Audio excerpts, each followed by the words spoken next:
Mga ka-showbiz, tahimik pa si Luis Manzano tungkol sa It's Showtime Lucky Day na sinasabing papalit muna sa It's Showtime na hindi muna i-ere simula sa October 14 dahil sa 12-day suspension ng MTRCB. Nang kumalat na ang chika tungkol sa 12-day noontime show na i-host ng mister ni Jessie Menjola, kung saan ay makakasama nga raw ng TV host actor sina Melay Cantiveros, Robby Domingo at ibang Star Magic Young Stars. Mukhang mas gusto niyang manahimik muna sa pagpalit ng temporary noontime show nila sa It's Showtime.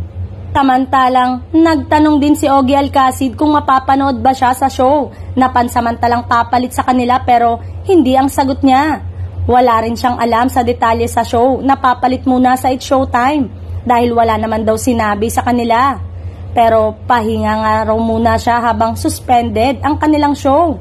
At si Meme Vice Ganda naman ay mukhang hindi pa decided kung ano ba ang gagawin nila ng mister na si Ion Perez habang pahinga sila ng 12 days. Isang malapit kay Vice Ganda ang tinanong kung mag-a-abroad ba ang kabogable star kasama si Ion pero hindi pa raw sure. Isang insider ng ABS-CBN ang tinanong kung may big media launch ba ang It's Your Lucky Day ni na Luis, Melay, Robby pero wala pa raw plano sa bagay na yon.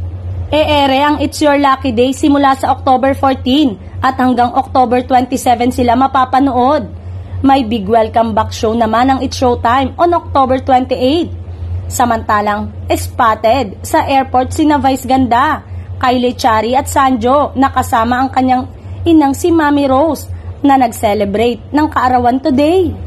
Pasorsogon sina Vice at Mami Rose at nakasabay lang nila sa naiyatuwang Star Magic Stars.